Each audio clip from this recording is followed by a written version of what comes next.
ആലപ്പുഴയിലെ UDF സ്ഥാനാർത്ഥി ഷാനിമോൾ ഉസ്മാന്റെ പ്രചരണം ഊർജിതമായി. പ്രധാനമായും 3 കാര്യങ്ങളിൽ ഊന്നിയാണ് തന്റെ രാഷ്ട്രീയ നിലപാടെന്ന് ഷാനിമോൾ ഉസ്മാൻ മറുനാടൻ ടിവിയോട് പറഞ്ഞു. ആദ്യത്തേത് KC വേണുഗോപാൽ തുടർന്നു വന്നിരുന്ന വികസന പ്രവർത്തനങ്ങളുടെ തുടർച്ച എന്ന നിലയിൽ താൻ വിജയിച്ചാൽ മണ്ഡലത്തിൽ വികസന പ്രവർത്തനങ്ങൾ ഊർജിതമാക്കും. രണ്ടാമത് കേന്ദ്ര സർക്കാർ തുടരുന്ന വർഗീയ നയത്തിനെതിരെ പോരാടും. മൂന്നാമത് സംസ്ഥാന സർക്കാർ തുടർന്നു വരുന്ന അക്രമ രാഷ്ട്രീയത്തെ തുറന്നു കാണിക്കും.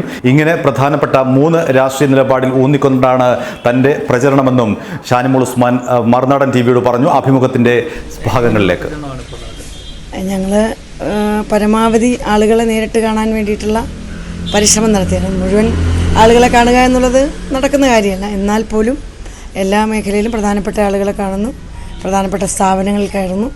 കൂടുതൽ വോട്ടർമാരെ കാണുന്നതിന് വേണ്ടിയിട്ടുള്ള സാഹചര്യമാണ് ഇപ്പം നോക്കിക്കൊണ്ടിരിക്കുന്നത്. തീർച്ചയായിട്ടും ഐക്യജനാധിപത്യ മുന്നണി ഈ സീറ്റ് നിലനിർത്തും, അതിന് സംശയം വേണ്ട. ശ്രീ KC വേണുഗോപാൽ ഒട്ടേറെ കാര്യങ്ങൾ ഈ പാർലമെൻറ്റ് നിയോജകമണ്ഡലത്തിൽ ചെയ്തിട്ടുണ്ട്. തീർച്ചയായിട്ടും അതുകൊണ്ട് തന്നെ വളരെ സന്തോഷത്തോടു കൂടിയാണ് അദ്ദേഹത്തിൻ്റെ ഒരു പിൻഗാമിയായി തന്നെ കണ്ടുകൊണ്ടാണ് എന്നെ ഈ മണ്ഡലത്തിൽ സ്വീകരിക്കുന്നത്. മണ്ഡലത്തിൽ ഏത് കാര്യത്തിൽ ഊന്നിക്കൊണ്ടാണ് ഇപ്പോഴുള്ള ഒരു പ്രവർത്തനങ്ങൾ? അല്ല, ഇതിനകത്ത് നമ്മൾ പ്രധാനമായും 2 കാര്യങ്ങളാണ് ഇന്ത്യൻ നാഷണൽ കോൺഗ്രസും ഐക്യജനാധിപത്യ മുന്നണി ഉയർത്തുന്നത്.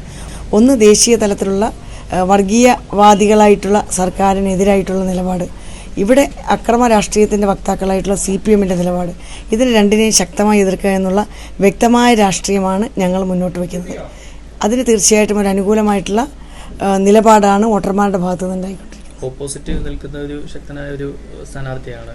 അതിനെപ്പറ്റി എന്താണ്? അല്ല, ഞാൻ എല്ലാ സ്ഥാനാർത്ഥികളെയും ശക്തരായിട്ടാണ് കാണുന്നത്, അല്ലാതെ ആരെയും ദുർബലരായിട്ട് കാണാൻ ഞാൻ ആഗ്രഹിക്കുന്നില്ല. അപ്പോൾ അതുകൊണ്ട് തന്നെ ഞങ്ങളെ സംബന്ധിച്ച് ഞങ്ങൾ തെരഞ്ഞെടുപ്പ് എന്ന് പറയുന്നതിന് വളരെ ഗൗരവമായി കാണുന്ന ആളുകളാണ്. ഗൗരവമായി തന്നെ ഈ തെരഞ്ഞെടുപ്പിനെ ഞങ്ങൾ കാണുന്നു.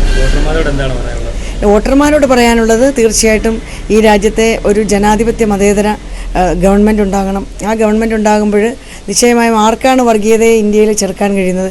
അത് ഇന്ത്യൻ നാഷണൽ കോൺഗ്രസിൻ്റെ നേതൃത്വത്തിലുള്ള ഒരു സഖ്യ മുന്നണിക്കാണ് എന്ന് നമുക്ക് തീർച്ചയായിട്ടും അറിയാം. അപ്പോൾ ഡയറക്റ്റായിട്ട് തന്നെ വോട്ടിൻ്റെ മൂല്യത്തെക്കുറിച്ച് വ്യക്തമായ ധാരണയുള്ളവരാണ് ആലപ്പുഴ പാർലമെൻറ്റ് നിയോജകമണ്ഡലത്തിലെ വോട്ടർമാർ.